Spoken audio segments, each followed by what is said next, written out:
Bom dia a todos.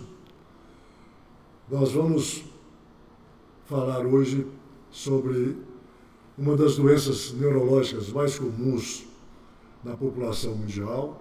A incidência é universal, todos os países têm, e aqui no Brasil, num levantamento que nós fizemos aqui no CAIS de Goiânia, estimamos que há em torno de 2 a 2,5% da epilepsia na nossa comunidade. Então vamos falar sobre o tratamento da epilepsia. Espero que eu possa trazer alguns conhecimentos, algumas estratégias de tratamento para facilitar, então, para que todos os colegas possam fazer esse tratamento. A epilepsia é uma doença crônica caracterizada por crises recorrentes. As crises são eventos clínicos que refletem uma disfunção temporária de um conjunto de neurônios em redes limitadas a um hemisfério cerebral, que são as crises focais, ou em redes neuronais mais extensas, envolvendo simultaneamente os dois hemisférios. Este é o conceito de crises epiléticas generalizadas. Há uma variedade muito grande de crises epiléticas dependendo do mecanismo patofisiológico e da localização da zona ou do foco epileptogênico. Em 2017, a International League Against Epilepsy emitiu uma nova classificação de crises epiléticas com o intuito de dar mais clareza e melhor entendimento das crises, inclusive mudando denominações que já eram clássicas e de uso universal.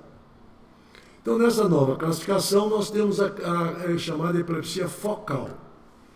A epilepsia focal as crises podem ser perceptivas ou desperceptivas, ou seja, se a pessoa percebe o início da crise, ou percebe toda a crise, ou desperceptiva, quer dizer, ele não percebe o início, ou ele percebe o início e depois ele perde a noção da crise.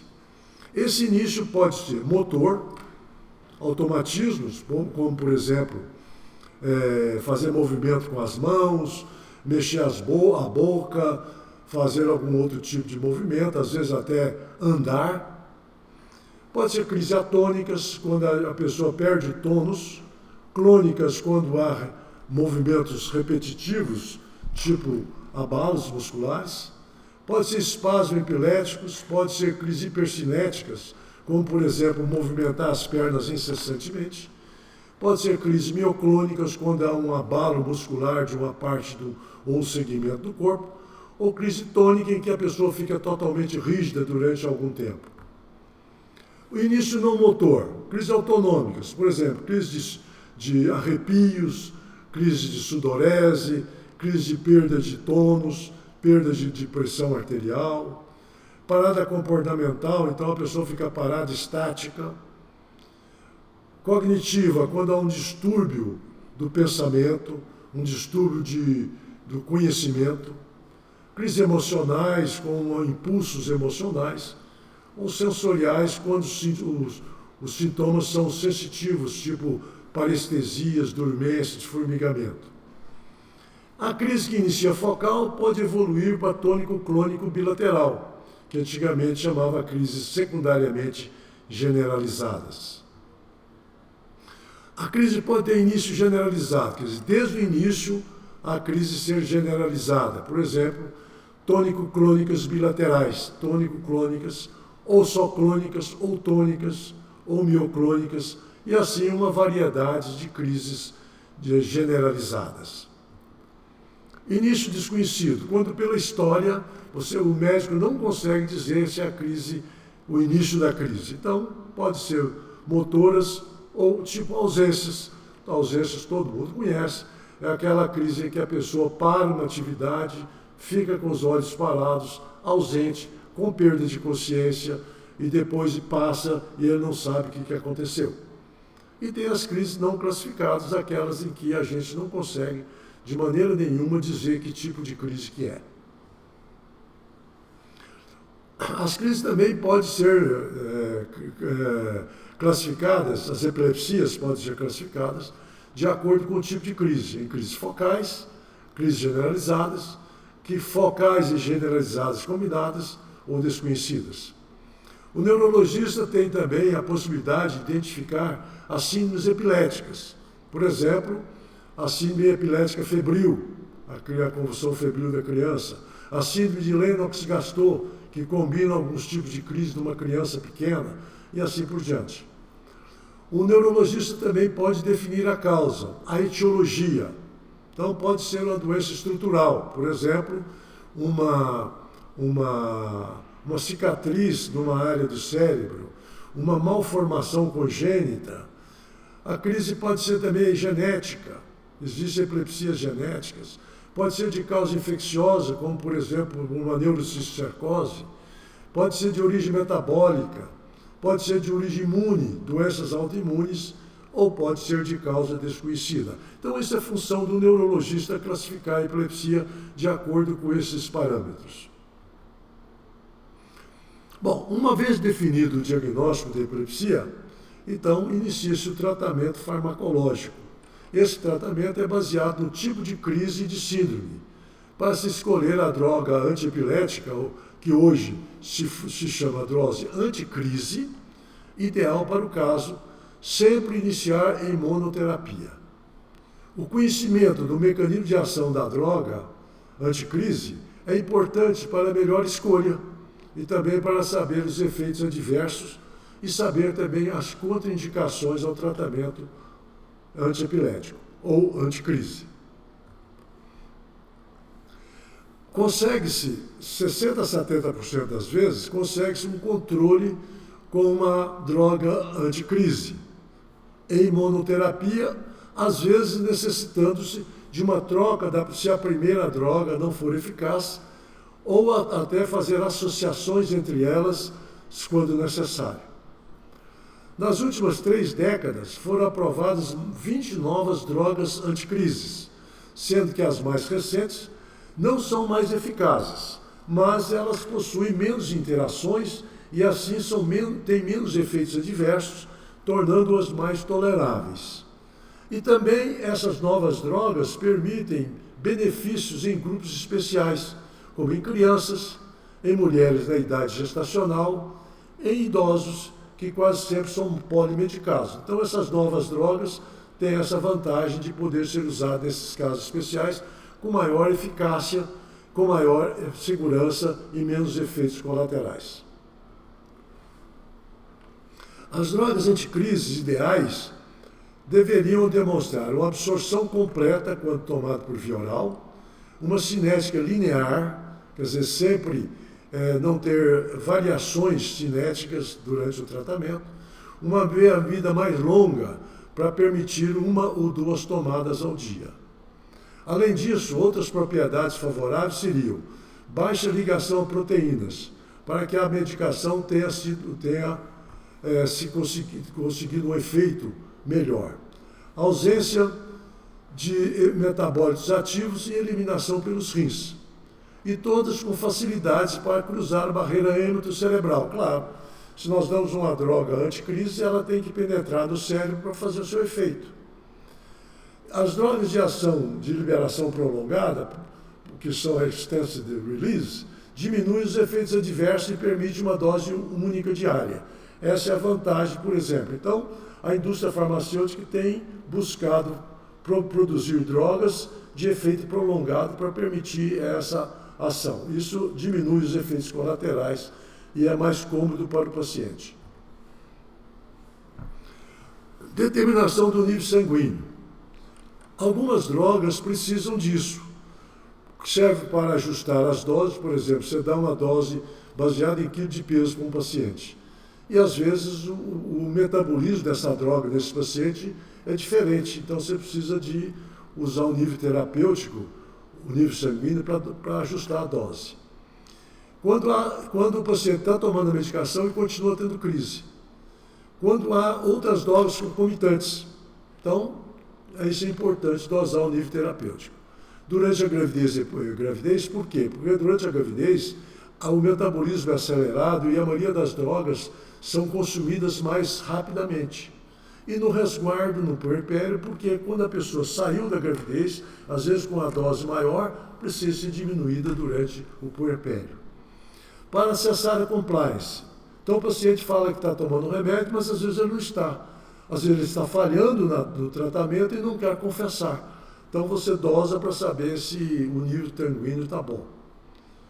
E para determinar se os efeitos adversos têm relação com o nível sanguíneo. Então o paciente toma um medicamento e fala que está dormindo demais. Então você faz o nível terapêutico para saber se realmente está em excesso ou não. O início do tratamento deve ser sempre com doses menores e ir aumentando em algumas semanas. Embora alguns medicamentos, como o levetiracetam e a gabapentina, não precisa disso. Pode começar já com a dose praticamente de acordo com o estipulado. Teste de função hepática e renal, hemograma e eletrólitos deve ser realizado periodicamente para ver se a medicação está interferindo com a função hepática, com a função renal, se está provocando algum tipo de anemia, se está desequilibrando os níveis eletrolíticos. Em resumo, eu coloquei isso aqui só para os colegas saberem que alguns medicamentos que podem ter mais efeito colateral ou ter maior interferência com outra medicação. Os indutores fortes, eles são mais difíceis por causa disso, porque eles atrapalham, às vezes, o nível terapêutico de outras drogas, principalmente as drogas mais antigas, como o fenobarbital, a fenitoína e a carbamazepina. Os mais recentes, por exemplo, a oxcarbazepina, que é um derivado da carbamazepina, e o topiramato são indutores moderados, têm menos efeitos, têm melhor tolerância e têm menos interferência com outros medicamentos. Inibidores fortes. Valproato, canabidiol, clobazam, podem elevar a concentração plasmática de várias outras drogas. Em vez de diminuir a concentração, como nos mais antigos, eles têm o fato de inibir. Então, isso provoca o aumento da concentração plasmática de outras drogas. Inibidores moderados ou fracos, oxcarbazepina, lamotrigina, topiramato, vigabatrina. E aqueles que não são indutores nem inibidores, que tem essa vantagem, que é a gabapentina, a pregabalina, a lacosamida e o levetiracetam. Os benzodiazepínicos sempre é uma dúvida, porque eles podem atuar de modos diferentes, mas então eles costumam interferir com os outros medicamentos. Quase todas as drogas anticrises têm efeitos colaterais, principalmente na introdução, daí que deve se iniciar com doses menores. Os efeitos mais comuns adversos são náuseas, vômitos, diarreia, fraqueza, tonturas, sonolência e, às vezes, até um certo grau de confusão mental. Então, isso tem que ser observado e, com isso, deve-se reduzir, às vezes, as doses, diminuir, aumentar o tempo de titulação daquela medicação. A atenção deve ser dada a alguns efeitos específicos de certas drogas que podem levar à suspensão do tratamento. A carbamazepina raramente, mas pode provocar anemia aplástica, leucopenia, hepatotoxicidade, hiponatremia e raríssimos casos de alergia. A lacosamida aumenta o intervalo PR, então precisa sempre, se for uma pessoa idosa, ter o controle com eletrocardiograma para ver como é que vai ser o efeito da medicação. O levetiracetam pode provocar anemia e leucopenia e distúrbio de humor. O levetiracetam às vezes aumenta muito a irritabilidade dos pacientes, então tem que ter esse cuidado. A lamotrigina, o grande problema da lamotrigina, ela é considerada uma droga excelente, mas ela tem que ter muito cuidado por causa de alergia. Inclusive pode induzir ao aparecimento de síndrome de Stevens-Johnson. Então a lamotrigina exige uma titulação muito lenta. Gasta-se às vezes 2-3 meses para atingir uma dose adequada. Isso é um inconveniente para o início do tratamento com lamotrigina. Raramente a lamotrigina também pode produzir arritmias cardíacas. O ácido valproico aumento de peso, tremor, queda de pelos, queda de cabelos. As mulheres não gostam muito do ácido valproico por causa desses efeitos adversos. Pode ter um certo grau de hepatotoxicidade, teratonicidade. O ácido valproico é praticamente contraindicado para a mulher na fase gestacional, principalmente aquelas que desejam engravidar. As principais indicações em crises focais, inclusive aquelas que evoluem para tonicrônicas bilaterais, que são as mais frequentes na nossa prática. A preferência é por levetiracetam, carbamazepina, oxcarbazepina, lamotrigina, que é considerada, por exemplo, na Europa, a dose de primeira escolha, mas que tem o inconveniente de uma titulação muito prolongada, o valproato ou ácido valproico, topiramato, e ainda pode-se usar a fenitoína e a lacosamida. De preferência, então, para os produtos mais novos que têm menos efeitos adversos e menos interações. Nas crises generalizadas tônico-clônicas, o valproato tem preferência, seguido da lamotrigina, do levetiracetam. Mioclonias, ácido valproico, o valproato, e a lamotrigina, e o levetiracetam, praticamente as mesmas. Ausências. A ausência simples de criança tem uma droga específica que é mais frequente, mais usada, que é a toxicimida. Se não puder, ou se não tiver controlando, o valproato. E as crises, quando você não tem uma classificação, dá preferência às drogas de efeito mais amplo, aquelas drogas que têm efeito nos vários tipos de epilepsia, que é o valproato, a lamotrigina e o levetiracetam.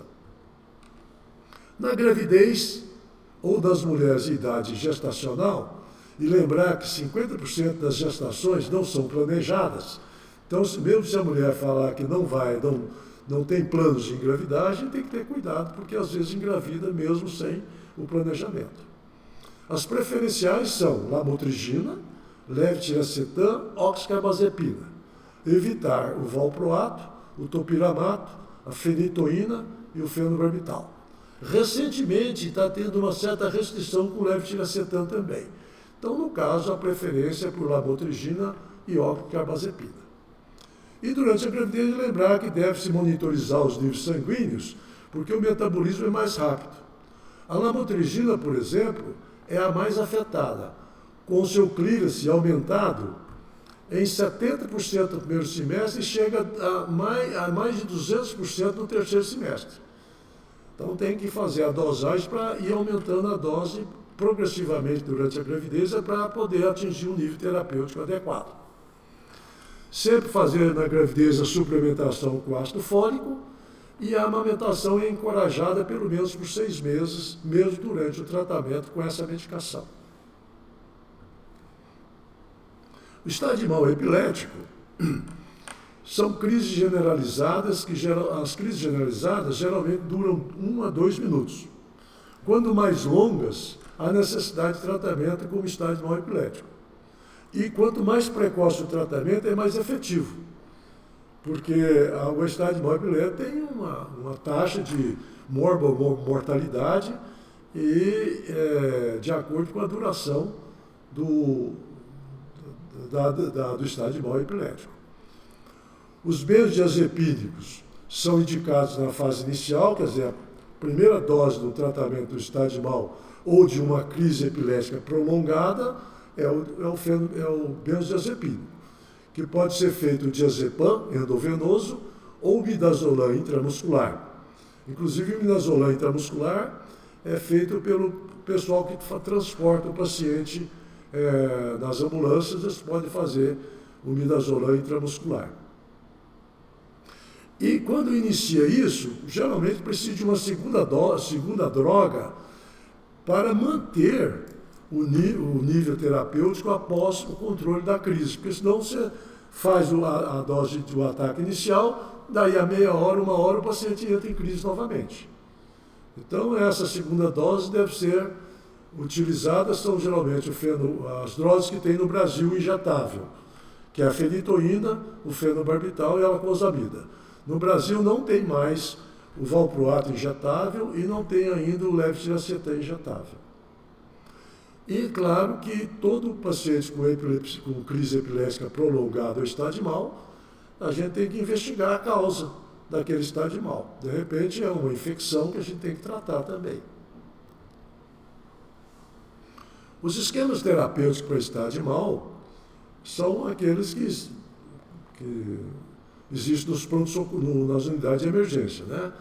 O diazepam 10 mg endovenoso, o imidazolam 5 a 10 mg intramuscular ou endovenoso, e mais um dos abaixo, ou fenitoína, ou fenobarbital, ou lacosamida, para manter nível terapêutico para o paciente não entrar novamente em estado de mal. O estado de mal refratário, aquele que então não responde ao tratamento inicial, precisa de uma UTI. Porque aí tem que fazer a midazolam em dose, infusão endovenosa contínua, e às vezes outros, como a ketamina, o propofol e o tiopental. Então isso aí tem que ir para uma terapia intensiva. Então eu agradeço a audiência, espero ter contribuído com o conhecimento de vocês e melhorar cada vez mais o atendimento da nossa população epilética. Obrigado.